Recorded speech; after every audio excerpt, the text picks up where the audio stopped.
என்கிட்ட ஒரு வெற்றிடம் இருந்துட்டே இருந்துச்சு, ஒரு எம்டி ஸ்பேஸ் என்கிட்ட இருந்துட்டே இருந்தது. எல்லாரும் சொன்னாங்க புதுசா ஒரு தொழில் தொடங்க சொன்னாங்க. ட்ரை பண்ணேன், எம்டி ஸ்பேஸ் நிறைவடையவே இல்லை. நிறைய ஊர்களுக்கு போய் சொன்னாங்க, போய் பார்த்தா அந்த எம்டி ஸ்பேஸ் நிறைவடையல. என் ஃப்ரெண்டு சொன்னாரு, பக்கத்துல ஒரு ஆசிரமம் இருக்கு, நடக்க முடியாத குழந்தைகள் இருக்காங்க, வீல் சேர் தர முடியுமான்னு கேட்டாரு.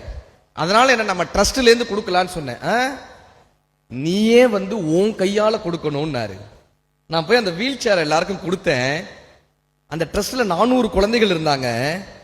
அங்க இருக்கிற குழந்தைகள் தான் அந்த வீல் சேர் கிடைச்ச உடனே பட்டாம்பூச்சிகள் மாதிரி இங்கேயும் அங்கேயும் பறந்தாங்க.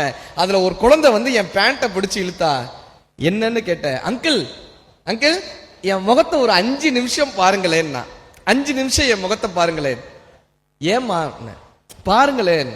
இவர் 5 நிமிஷம் முகத்தை பார்த்திருக்காரு. அந்த குழந்தை சொன்னாலாம், அங்கிள் நாளைக்கு நீங்களும் சொர்க்கத்துக்கு வருவீங்க, நானும் சொர்க்கத்துக்கு வருவேன், அப்போ உங்க முகம் மறந்துடக்கூடாதுல அங்கிள், அதுக்காக என்ன 5 நிமிஷம் பாருங்களேன்னு சொன்னேன். ரத்தன் டாடா சொல்கிறார், என்னிடம் இருந்த வெற்றிடம் எம்டி ஸ்பேஸ் அப்பொழுதுதான் நிறைவடைந்ததுன்னார்.